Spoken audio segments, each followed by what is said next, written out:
Hello everyone, we're back at it again. This one's going to be talking about strategies out hunting gobblers. So hope you enjoy it.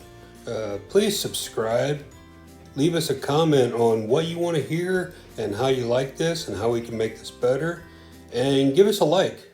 So, welcome back to Two Guys in the Outdoors. So, Jason, what'd you do this week in the outdoors? Let's see, what did I do? I know what you did. No, I don't. You know some of it. Some of it, yeah. Well, I've been doing a little scouting for turkey. I actually went over to Nelson County. We lease 1,000 acres over there, and nice. Had our work weekend over there. We had to cut some wood and clear some trails. But while I was over there, I did a little turkey scouting. And I mean, the woods are tore up with scratching and droppings and feathers. And so it's starting to... So is your mouth starting to water? It is. It is. So let's see, what else did I do? I just did a little... You did some training, didn't you? Did some, what do you mean training? Kid training, turkey hunting.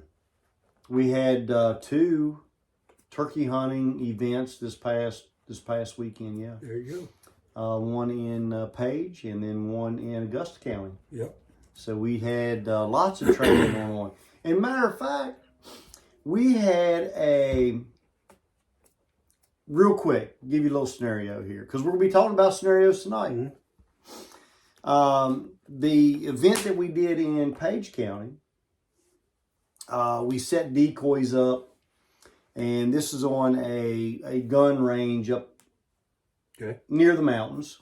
And so we set decoys up for a couple reasons: shoot, don't shoot, and then yardage, just lots of different scenarios. Well, the guys came out, and lo and behold, there was an old gobbler up there strutting around the decoys. So I don't think there will ever be another turkey hunting class that will have a real live special guest show up. I was going to say, and put on a show. No, it was not planned. And he gobbled and strutted around, and it was a good time. Nice. What'd you do? I had that hunter's education class during the week, and I've been practicing with my saddle. And I've been trying to practice with my mouth turkey call. Except for people, mine sounds like a kazoo. It's one of the hardest calls to learn. So, but I did get the pot call. I got my J is starting to sound like something. Your yelp. Mm-hmm. Yep. So I've been practicing with that. So it's just like we said before. It's all about practice. You need to push pull. And I need an easy one, right? Well, hey, turkey season's a few weeks away. Yeah, 2 weeks away. This coming weekend is our youth and apprentice weekend, which means 16 years and younger. Okay. And then anybody that has an apprentice license. So if you buy me an apprentice license, you can take me turkey hunting. I don't think that'll be it don't work that way, but it doesn't work that way. But yes, so that's this coming weekend, and then the weekend after that is everybody else. Yeah, yep. Easter weekend. Yeah. So I'm excited. Oh yeah, I don't know if you guys noticed it. Those of you that watch, we are up to several now. We got like 5 people watching now. We're up to double digits. Man. So, but anyway, those of you that are watching this, if you're in Virginia, I'd get onto the DWR website, the Virginia Department of Wildlife Resources website, because there are a lot of proposed changes to the regulations for this that's coming up. Mm-hmm. So you can get on there and actually read them. There's several for small game, just general regulations, a lot for deer and elk. So I'd get on there and check it out. So a lot of changes coming, it sounds like. it looks like there's a lot of proposed changes. Yep. You know how proposals are. Some will probably make it, And some will probably won't. Yep. So for some counties, some of the changes that I've seen, especially in deer hunting, you're gonna like it. Yes, those CWD positive counties, I think, are going to get a few extra days. Let's put it that way. Yeah. So doesn't hit me with my counties that I play in. Yeah, So neither mine, but hey, it is what somebody's going to get some goodness out of it. Yeah. So anyway, what do we got today? Well, we've talked about equipment. We've talked about the different types of calls and the language that turkeys speak. So I think we're going to talk about scenarios. So you're out in the woods. We'll talk about where to find turkeys. Okay. And then when you're out in the woods, we're going to talk about some different scenarios and how to handle those scenarios. Okay. I think that's very important for. So we should envision ourselves either in a blind, like we talked about last week, or just sitting in a tree. That's where we're at the moment.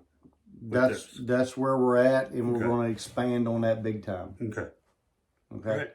So let's talk about where to find turkeys.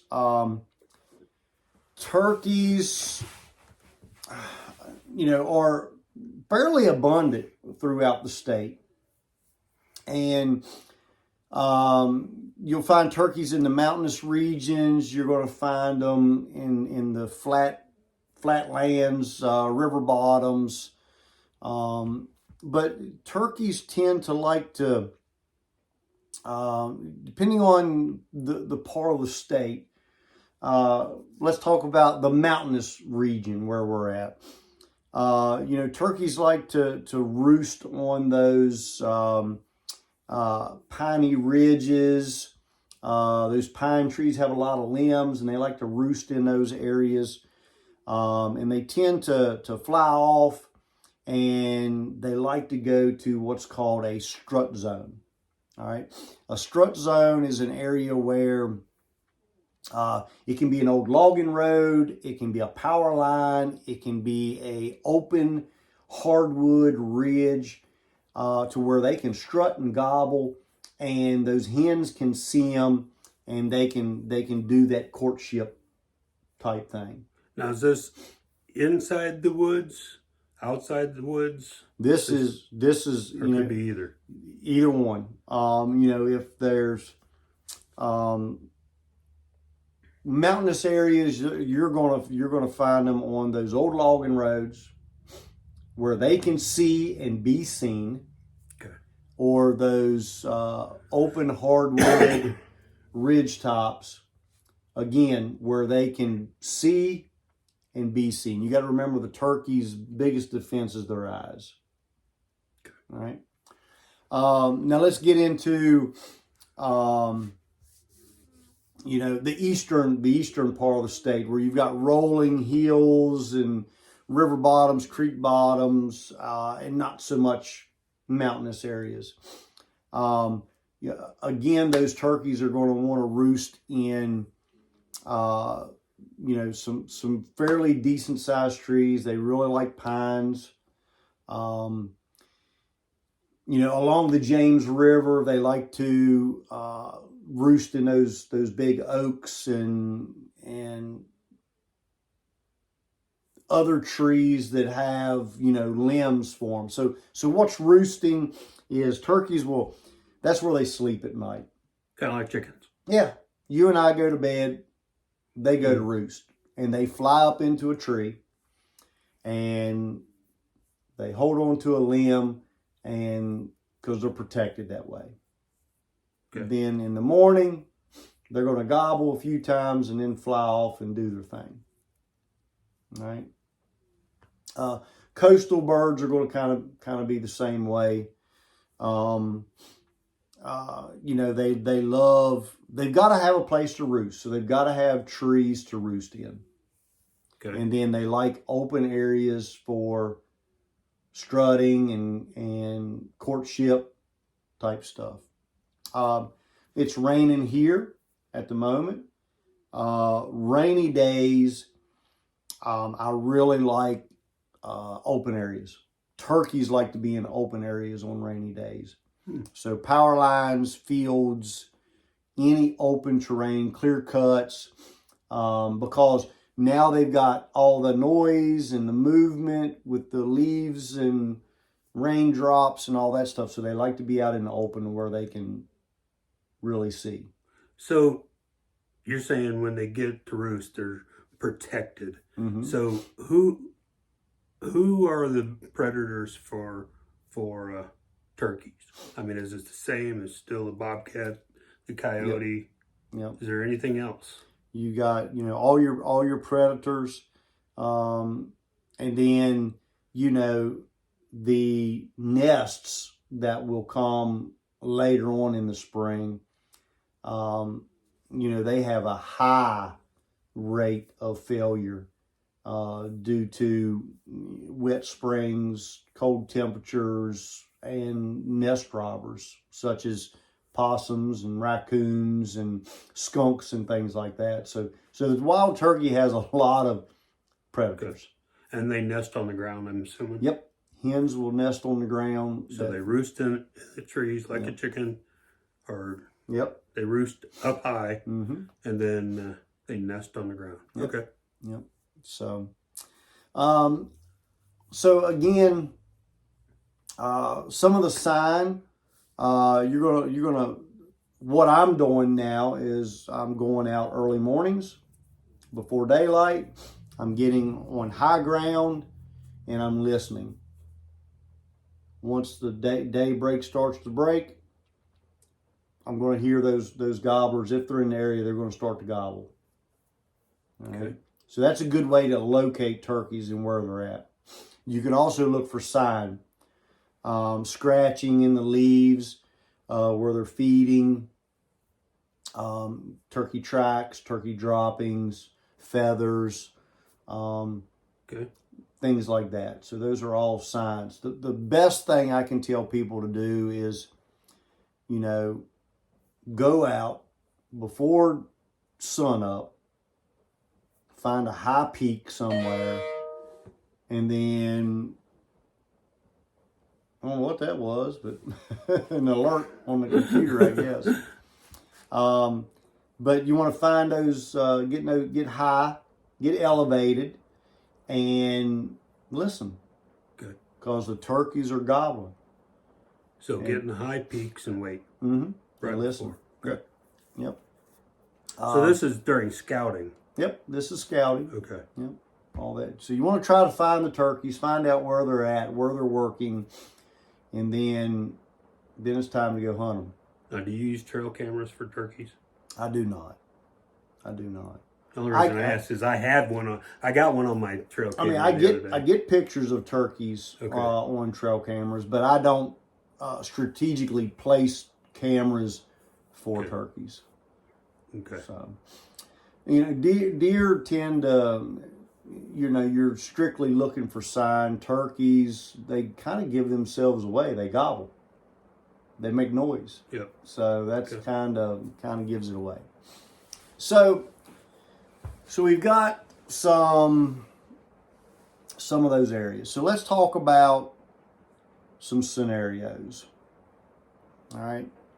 So you find an area that has turkeys, and you hear, you know, and we're talking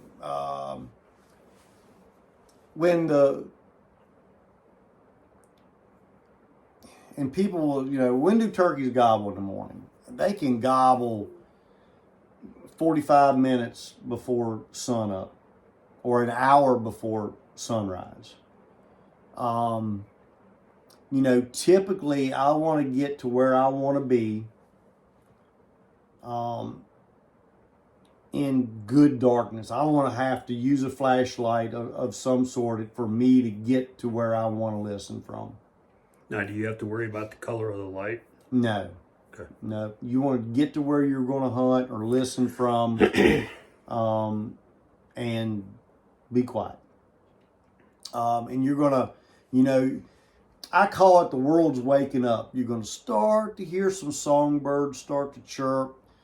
You might hear that faint gobble off in the distance. You're going to hear crows start to come off. Typically, your turkeys will start to gobble when those crows start to come off of their roost and start calling and stuff like that. Now, a lot of people use locator calls to try to entice turkeys to gobble. I don't use any type of locator call, but that is just me. What's a locator call? So let me grab one. I think I've got something in here. I don't use them very often, but I think I've got. So that's a wad to a crow calls, owl hoots. Oh, okay, okay. Those are what we call locators. Slamming your truck door really hard. You know, if you're near a highway and a tractor trailer runs their Jake brake, you know, brrr, sometimes that'll entice a turkey to gobble. But crow calls.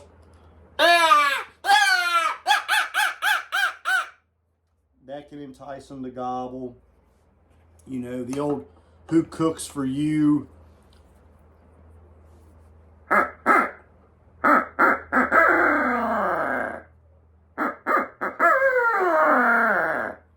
You know, so an owl hoot can entice a turkey to gobble. Okay. I mean, I have those, but I typically don't use them. No, because if you're in the right place, you'll have them around. Well, and there's so many. Yeah, there's so many Natural sounds. Yeah, natural sounds, and those turkeys are going to gobble. So here's what's taking place. The gobblers will roost in one location. The hens will roost in another. They don't normally roost in the same tree. All right, so they're going to be roosted nearby, but separate trees. So about how high are they going to be? It varies. I mean, they're going to be 15, 20 feet in the air? They can get in the tip top of trees. Oh, really? Yeah. They just look so big. Like they wouldn't be able to get there. Oh, yeah. They can get up there. Okay. So again, they roost in different locations. And so when the world wakes up, the birds start chirping, the crows start crowing, the old gobbler, he's going to gobble. And then if you're close enough, you're going to start to hear those hens start to yelp and what we call tree yelps. They're just really, really soft yelps.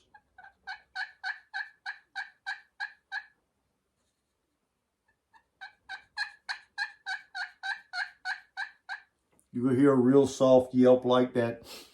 These are just called tree yelps. They're communicating back and forth. And then once it gets good and light, the sun's not up, but you can see pretty good with your eyes. You're gonna hear that old turkey fly off if you're close enough. And then that whole courtship stuff starts to happen. So I heard on some show where they do that yelp that you were talking about, but then they also they make a fluttering noise. Yep. You can take your hat and do a fly down.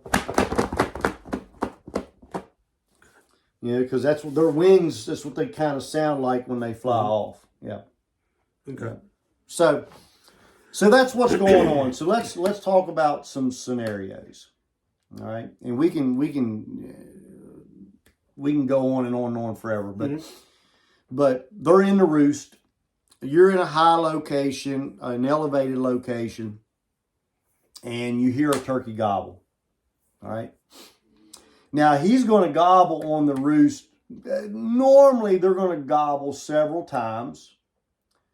before they fly down. Before they fly down. And they can gobble 3 times and fly off. They may not gobble none and fly off, or they might gobble 100 times and then fly off. So it all varies. But that turkey is going to typically gobble a few times before fly off. Okay. And so what we want to do as hunters is we want to know the lay of the land, and we want to get as close to that turkey as we possibly can without him seeing us. So early spring with the leaves and stuff off still, you know, it's going to be difficult. Yeah, it'll be several hundred yards. Will be about the closest you can probably get, depending on the lay of the land. And then what I do is I get in there and I get set up. I'm going to get my back against a tree. I'm going to get comfortable. I'm going to get my gloves on, my face mask on. I'm going to get my gun up on my knee, or I'm going to get my bow ready, and I'm getting ready, right? And so what I'm, 2 things that I'll typically do, if I can get there in time, I'm just going to listen. All right. If I hear hens, for an example, if the gobbler's over here to my right and the hens are over here to my left and I'm kind of in between them, then that's exactly where I want to be. Okay. I want to be between them. All right. That's a best case scenario. Yeah. Now, if the gobbler is in front of me and then I hear hens beyond him, then I'm in a bad situation. I want to be in between. Now there may not always be hens there, but we want to try to get as close to that turkey on the roost as we possibly can, and we're going to get ready. And then there's a couple different things we can do. I will typically, when I get set up, I'm going to make a soft tree yelp.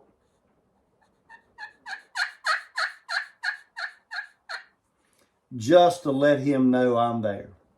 And then I'm going to be quiet. And I'm going to wait for that fly down. And when I hear him go, it hits the ground, then I'm gonna get after him.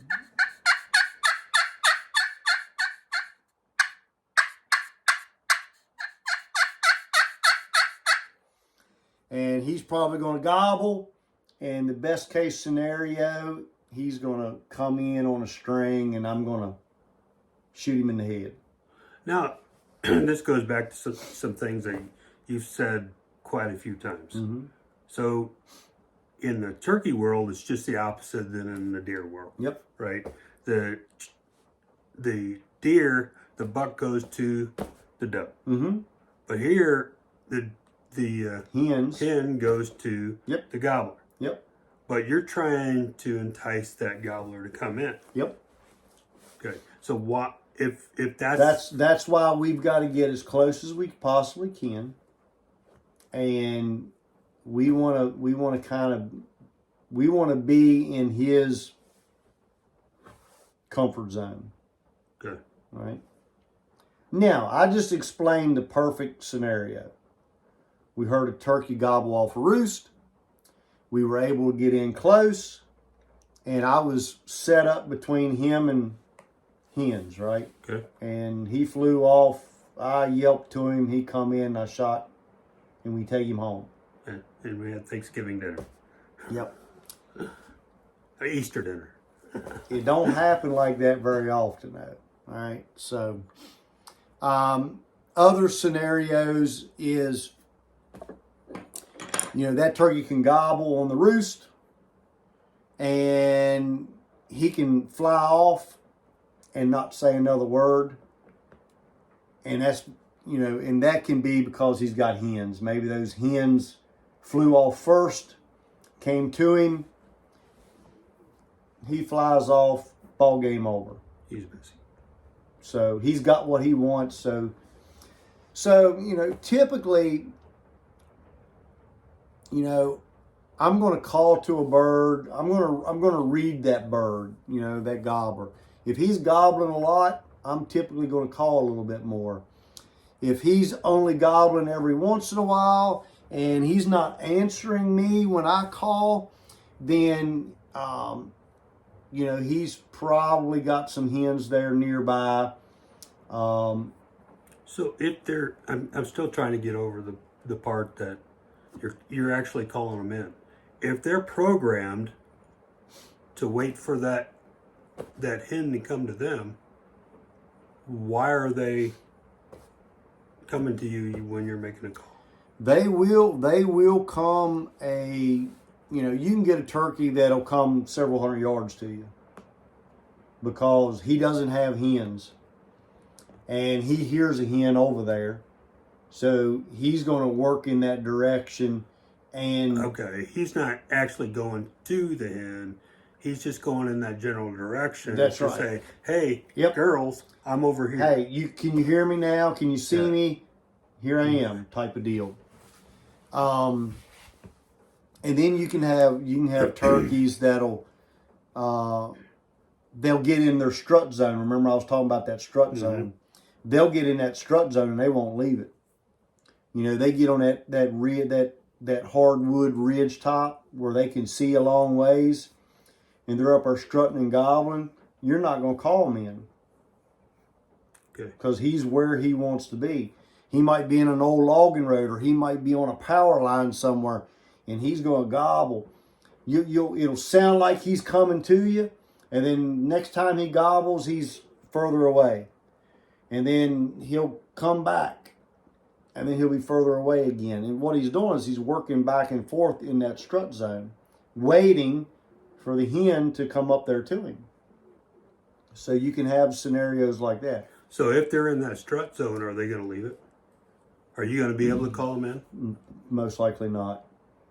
But there's things that we can do. Okay. All right. So let's talk about that. Yeah. So, all right. So we talked about off the roost, and there's a million different scenarios that can happen off the roost. But that's what you want. You want to be able to hear him on the roost, and get in close, set up, and hopefully when he flies off, he'll come your way. So in the turkey world, where there is no easy way, that would be the easiest. That's the easiest. Okay. One of the easiest, yeah. And here's a tip. More is less. Remember I said when you're set up on that turkey on the roost, I just gave him a little bitty soft call and then I'm quiet until he flies off. If you keep calling to him, he'll stay in that tree longer. Good. Because he's waiting for you to come. He's waiting for you, that hen, to show up at his tree to where he can see you before he flies out. Now, if you play hard to get, you just give him a little, and then sit there and don't say a word, wait for him to fly out, then ball game on. So you deer hunters that are trying to really call them in, you got to think twice. Yeah, you gotta,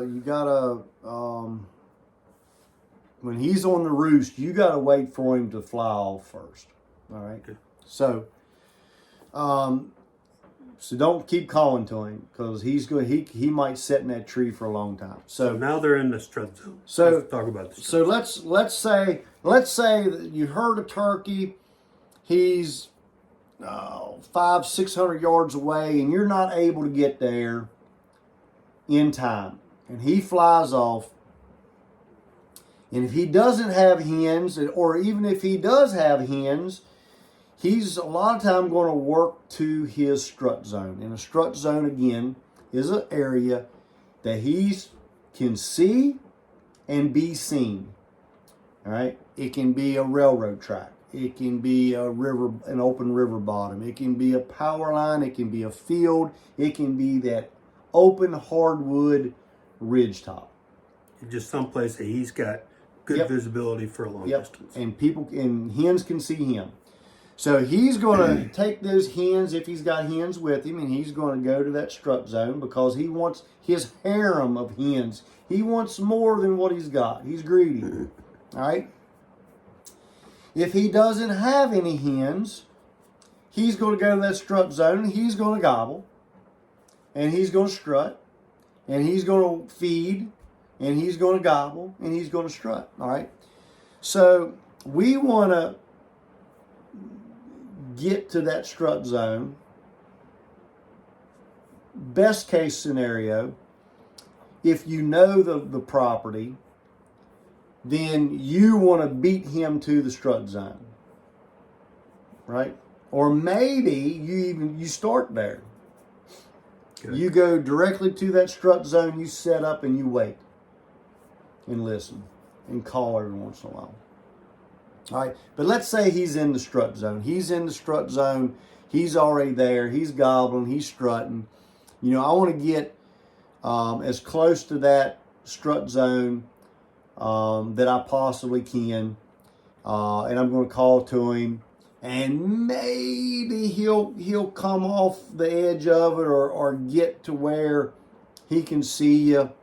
You might set some decoys up that it might entice him to come. But a lot of times, you know, he's just going to work back and forth. For an example, a bird that I harvested years ago, he was on one of those open ridge, hardwood ridge tops. And of course, nothing's totally flat. So he'd gobble and he'd act like he'd be coming to me. And then next thing you know, he'd be going away from me. Well, he did this 2 or 3 times. So I was like, you know what? The next time he goes away, I'm going to advance 50 yards.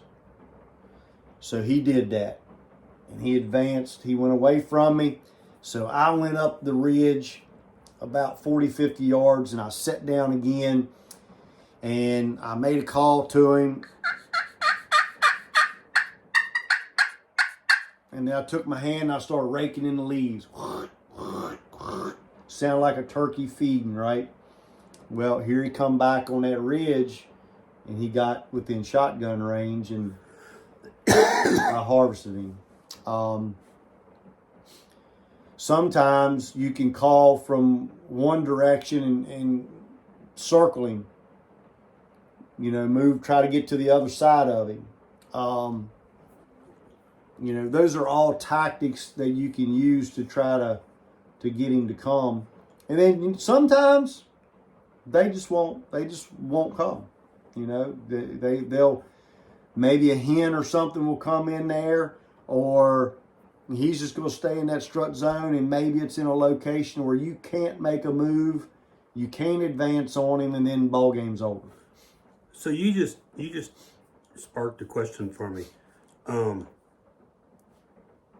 You said you moved 50 yards, so you moved on. So how long do you sit in a spot before you decide to leave? Because I know you like to run and gun and do. If he's gobbling and not going away from me, then I'm going to try to be patient and work him and try to get him to come into me.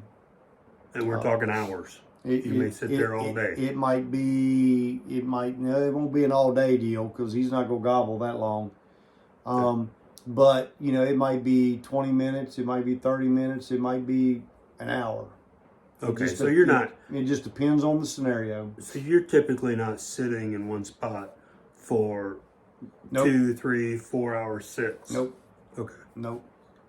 Now, on a rainy day like we're having right now, I'm going to get on those field edges or a power line, and I might sit for several hours because they like those open areas on rainy days. Now, is that all turkey or gobbler hunters, turkey hunters, that same way, where you may be there for 20, 30, 60 minutes, and then you want to move a little bit different? Or is it just like deer hunting where you got some that are running and gunning and, you know, he's sitting here for an hour or whatever and then moving on, or all day sits? I'm Well, it just depends. So let's talk about that. I'm a runner and gunner, meaning I'm going to cover as much ground as I possibly can to find a turkey gobbling. All right. Now, if I've only got 30 acres, I can't do much running and gunning. So I'm going to stay put. Right. If I'm on public land, national forest, where I've got thousands and thousands of acres, I'm going to cover as much ground as I possibly can. So that just varies on Where you're at. where I'm at, how much property how the I've birds got. are moving. Yep. Okay. Yep.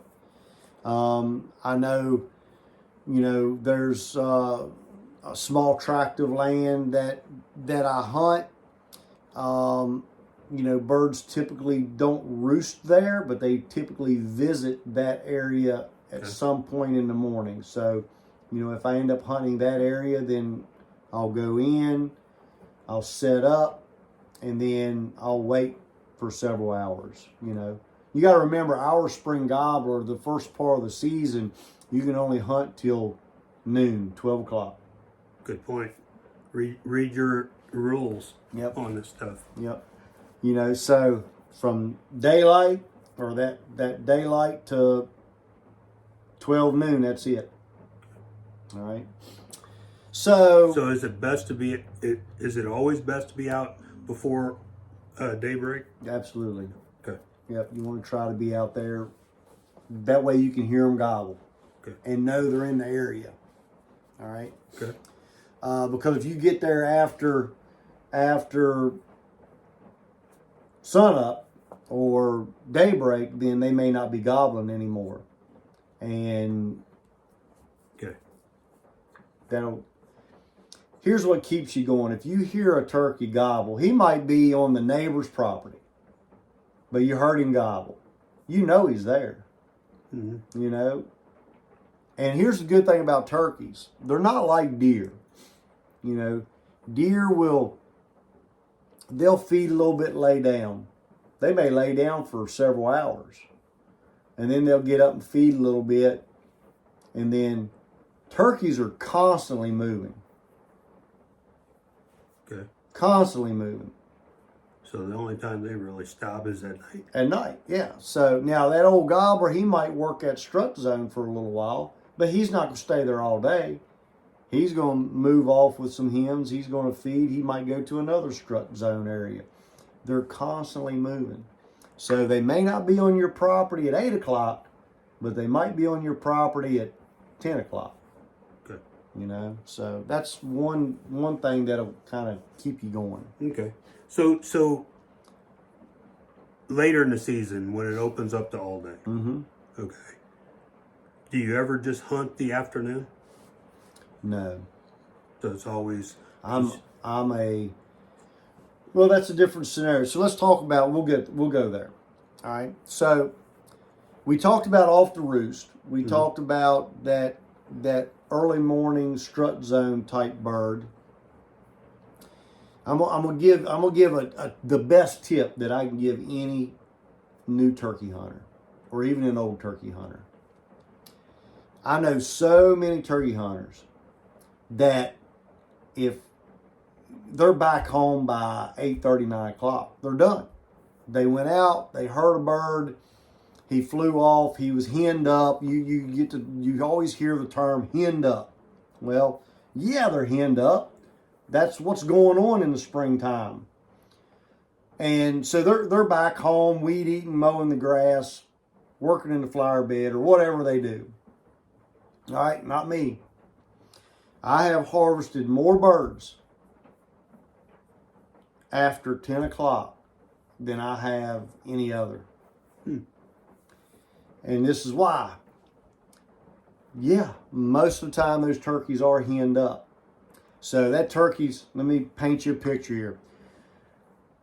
Turkeys get together, they breed, and they feed. That hen will go off midday and lay an egg. And then they'll kind of get back together, and then they go to bed. They go to roost. The next morning, the old turkey wakes up, he gobbles, the hens yelp a little bit. Typically, the hens are going to kind of go to that turkey. He's going to fly off. They're going to go to that strut zone. He's going to gobble. He's going to gather his hens. They're going to go and feed. That mid to late morning, that hen's going to go off to lay an egg. And I call it, that old gobbler, he gets lonely. Because those hens, they go off to nest. He gets lonely. And you can get him to gobble at 10 o'clock. This is what I always say. If that turkey gobbles at 10 o'clock, I can harvest him. Because now he's got an interest. Because he's got something else to look. He's lonely. Yep. So here's what I do. When I'm running and gunning, I'm covering ground. So I might be working a ridge top, and I've got little hollows that breaking off to my left and right. You know, I'm gonna go to that hollow, and I'm gonna call aggressively. I'm gonna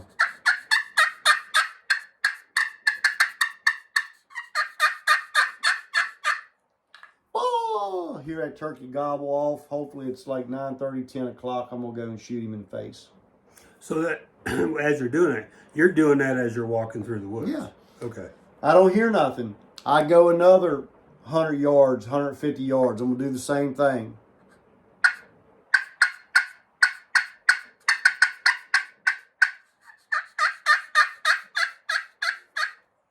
I'm gonna be loud. I'm gonna be aggressive, like an aggressive hen, because I'm trying to entice that gobble. I don't hear nothing. I go on another 100. Yep. So I cover as much ground because if I can get him to gobble later in the morning, 98% of the time I can harvest him. All right. Okay.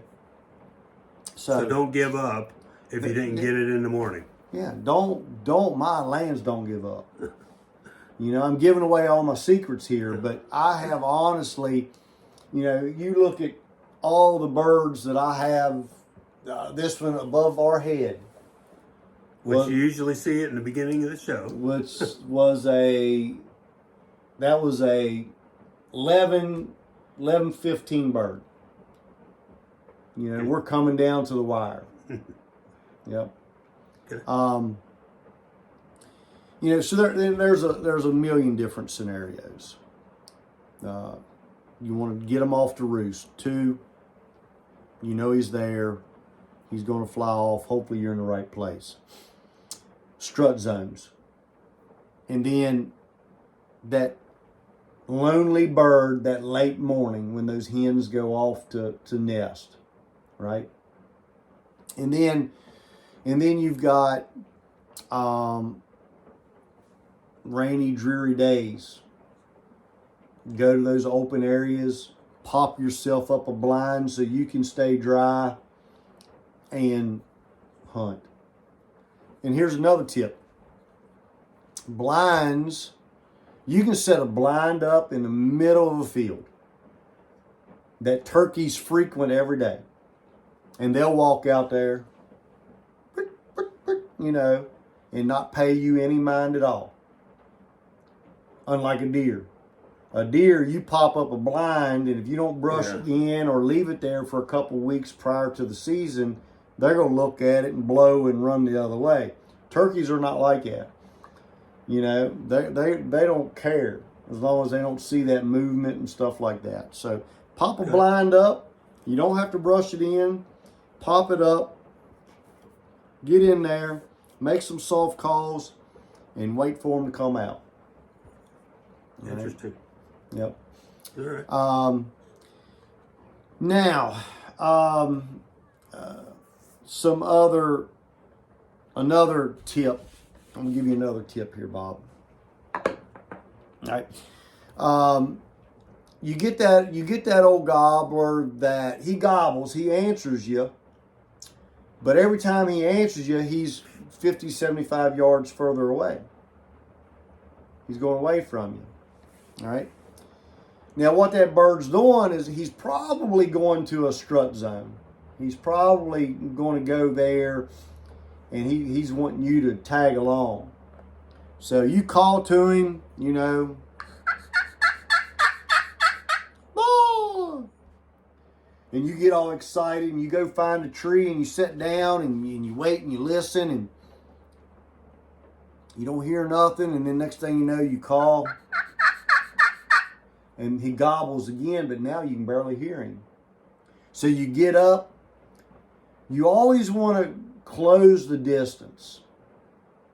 The closer you can get to a turkey without him seeing you or spooking him, the better you are.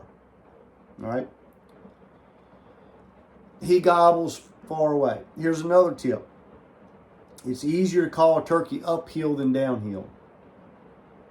Okay. So try to be above him or the same level. You get a turkey up on a ridge and you're down in the hollow. Come down. Not very often. They have before, but most time you can get them to come on the same level or come uphill easier. Okay. All right. So anyway, that old turkey, he's gobbling, he's going away from him. So I'm going to try to get close to him, and then I'm going to give him the old fighting purr.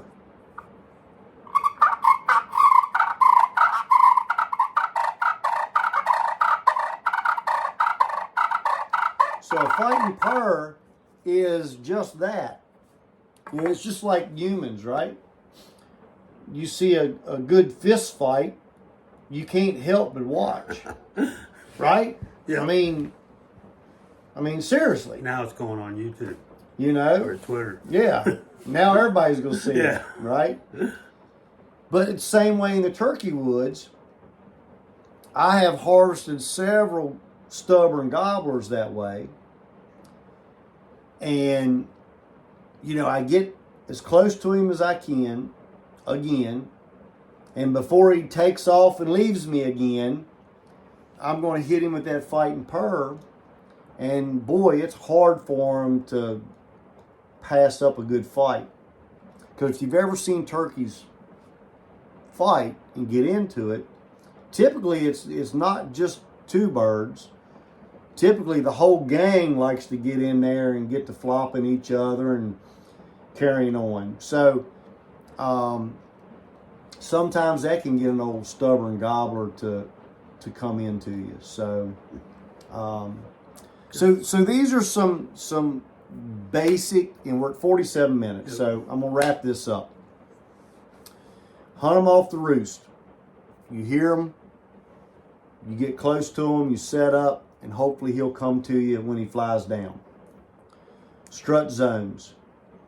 Know the lay of the land.